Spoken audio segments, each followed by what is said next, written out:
अस्सलाम वालेकुम दोस्तों, एक महान वैज्ञानिक हैं जिनका नाम है निकोला टेस्ला। तो इनको बिजली का बादशाह, बिजली का भगवान इस तरह से नाम दिया जाता है क्योंकि लाइट के आविष्कार में इनका बहुत बड़ा हाथ है।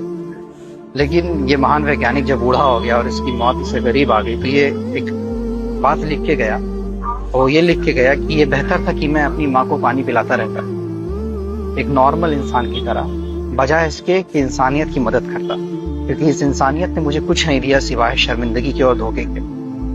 तो तो दोस्तों, ये बहुत बड़ा वैज्ञानिक था। इसने इंसानों की इतनी मदद करना चाहा। जितने भी महान वैज्ञानिक हुए, मैं उनके बारे में फैक्ट बताऊं आपको, तो अक्सर थोड़े अजीब हुए हैं। हम नॉर्मल पॉपुलेशन से अलग हुए हैं। कुछ शादी नहीं करते थे कभी, तो कुछ अपनी जिंदगी पूरी अपने अपने एक्सपेरिमेंट को दे देते हैं। तो कुछ लोग सुसाइड कर लेते हैं जब लोग उनकी बातों को नहीं मानते, या कुछ लोग मरना पसंद करते हैं बजाय इसके कि वो अपने तथ्य पे अड़े रहे। जब लोगों ने उनकी बात नहीं मानी तो कुछ लोग सुसाइड भी कर लेते हैं। यस, कुछ लोग मारे भी जाते हैं। सुकरात नाम सुना होगा आपने। सुकरात ने कहा कि जहर का प्याला पी सकता हूँ, लेकिन मैं अपने तथ्य को नहीं बदलूंगा। तो उन्होंने जहर का प्याला पी लिया था।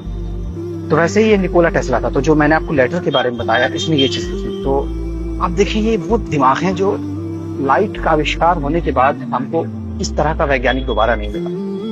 मैं आपको बताऊं कि ये निकोला टेस्ला ही वो वैज्ञानिक है जिसने कहा था कि मैं बिजली के तारों को खत्म कर दूंगा और इलेक्ट्रिसिटी को एक रेडियो सिग्नल की तरह बना दूंगा। जैसे हम बात कर रहे हैं ना, मैसेज भेजते हैं आपको, हाय हेलो, तो या फिर तुम पैकेज मोबाइल में रिचार्ज करवाते हैं, है ना, तो हमारे मोबाइल में ऑटोमेटिक रिचार्ज हो जाता है बिना किसी तार के, बिना किसी वायर के हेल्प के।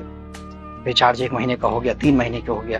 तो इन्होंने लाइट को भी इसी तरह से बनाने की कोशिश किया था कि आपके घरों में लाइट बिना तारों के जले, एक इलेक्ट्रिकल सिग्नल की तरह, एक वायरलेस सिग्नल की तरह, जिसको भी लाइट इसके घर पहुंचानी है, बिना तार के, बिना खंभों के लाइट पहुंचाई जा सके। तो ये उस पर ही रिसर्च कर रहे थे, मगर इनको धोखा मिल गया सरकार की तरफ से, उस समय की गवर्नमेंट की तरफ से, और ये बर्बाद हो गया। इन्होंने इतना लोन ले लिया, इतना लोन ले लिया कि उस लोन में ये बर्बाद हो गए।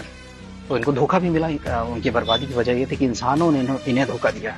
तो ये बहुत बड़ा वैज्ञानिक था, इतना दिमागी आदमी, इतना बड़ा दिमाग का होने वाला आदमी, आखिर में ये बात कह रहा है कि इंसानियत की मदद करने से मुझे कुछ नहीं मिला। और अल्लाह कुरान में फरमाता है, अल्लाह कुरान में असर की कसम खा के कहता है, कसम है असर के वक्त की, इंसानियत नुकसान में है। इंसानियत नुकसान में है जो कि ईमान ना लाए। वो लोग नुकसान में है जो अल्लाह पर ईमान नहीं लाए। अल्लाह कसम खा के बोलता है असर की। और ये निकोला टेस्ला कोई मामूली आदमी नहीं है, बहुत बड़ा वैज्ञानिक है, बहुत अक्लमंद, बहुत बड़ा मशहूर हस्ती है ये। इस तरह के लोग दुनिया में गिने चुने, एक अल्बर्ट आइंस्टाइन और ये निकोला टेस्ला, एक ही 2 लोग आए अब तक हिस्ट्री में, उसके बाद इतने अक्लमंद लोग नहीं आए। तो ये वो बात बोल रहा है। सोचे आप लोग कि मुझे नुकसान मिला इंसान से, और अल्लाह इस चीज को कुरान में फरमाता है कि कसम खा के कहता है कि पूरी इंसानियत नुकसान में है, पूरी इंसानियत नुकसान में है सिवाय उनके जो अल्लाह पर ईमान रखते हैं। शायद अगर ये अल्लाह पर ईमान रखते हैं तो ये बात ना कहते हैं आखिरी टाइम पर। खैर, अल्लाह हाफिज, फिर मिलेंगे।